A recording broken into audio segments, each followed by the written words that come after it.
जगत जननी माता सती को देवर्षि नारद का प्रणाम। देवर्षि, आप यहाँ? सब कुशल तो है?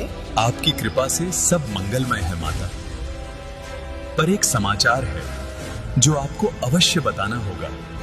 आपके पिता प्रजापति दक्ष एक महायज्ञ का आयोजन कर रहे हैं। ऐसा यज्ञ जो न पहले हुआ न आगे होगा।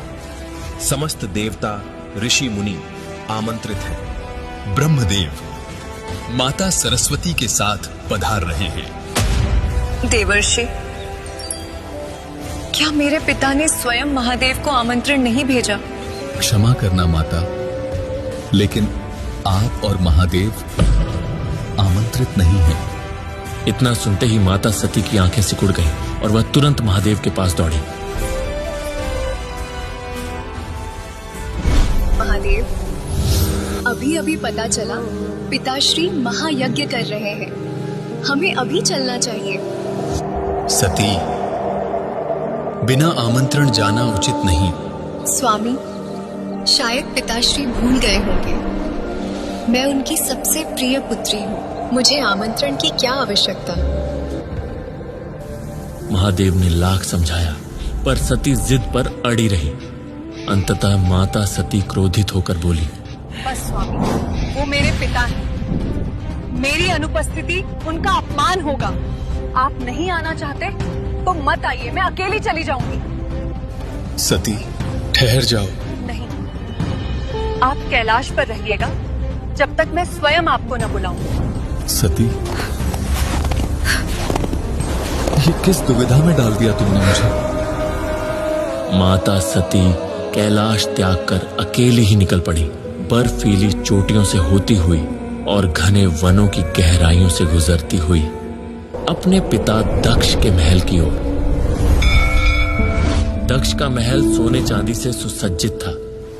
दीवारों पर अमर बेल की लताएं ऐसे लिपटी थीं मानो महल को स्वयं आलिंगन कर रही हों।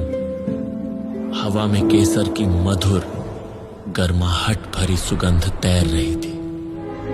यज्ञ वेदी पर अग्नि प्रज्वलित होकर तेजी से दहक रही थी और रसोई गृह में सैकड़ों प्रकार के पकवान और मिठाइयां पहले ही सुसज्जित होकर तैयार रखी थी। वहीं उपस्थित थे सृष्टि के रचयिता ब्रह्मा, पालनकर्ता विष्णु और अनेकों देवता, गंधर्व, किन्नर, ऋषि मुनि तथा राजा महाराजाओं का समूह। क्योंकि यह कोई साधारण यज्ञ नहीं था, यह था महायज्ञ।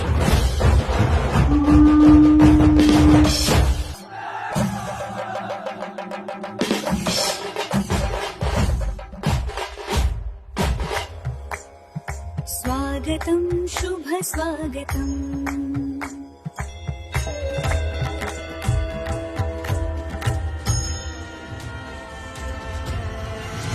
आप सबका स्वागत है दक्ष के इस महायज्ञ में।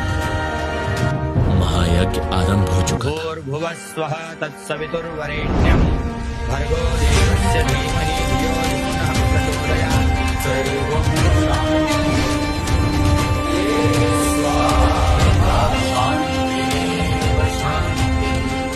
सर्वं उसी समय द्वार पर हल्की सी आहट हुई। पिताश्री,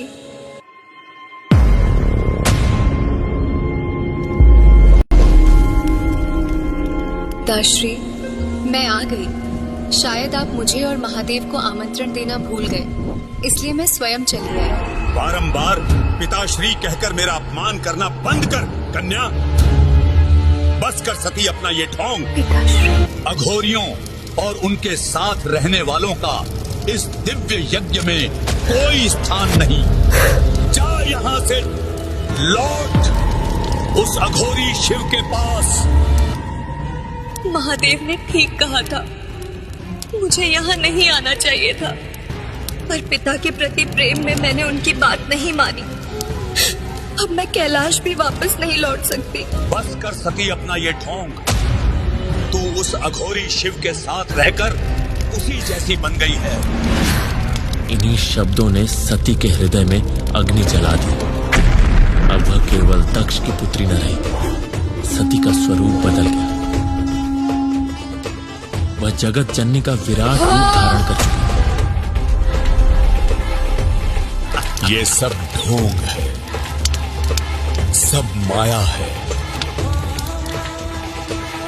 बस दक्ष, बस, अब और नहीं। महादेव का अपमान मैं सहन नहीं कर सकती। चाहूं तो इसी क्षण तेरा अंत कर दूं, पर ये देह तुम्हारा दिया है। तू अपने अंश का अपमान कर सकता है दक्ष, मैं नहीं। तू मेरी पुत्री नहीं हो सकती। इस क्षण न मैं तुम्हारी पुत्री हूँ, न किसी की अर्धांगिनी। मैं स्वयं जगत जननी हूँ। अब उस अघोरी ने तुझे माया भी सिखा दी। प्रजापति दक्ष, माया नहीं, ये तेरे अहंकार का अंत है। मैं उस अघोरी से नहीं डरता, मैं उसका अंत कर दूंगा। जो स्वयं मृत्यु के शिखर पर खड़ा हो, उसे पहले अपने अंत की चिंता करनी चाहिए। मैं इसी क्षण इस देह का त्याग करती हूँ। ये शरीर तुम्हारा दिया है, मैं इसे अग्नि को सौंपती हूँ।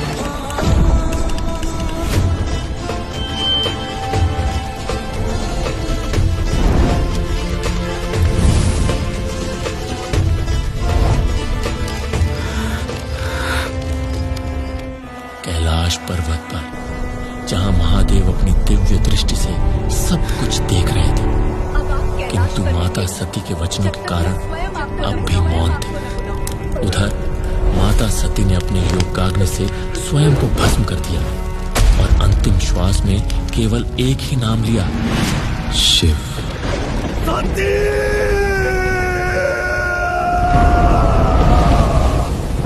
महादेव का त्रिनेत्र धीरे धीरे खुला और उसी क्षण दिशा दिशा में अग्नि की लपटें फैल गईं, जटा फट पड़ी।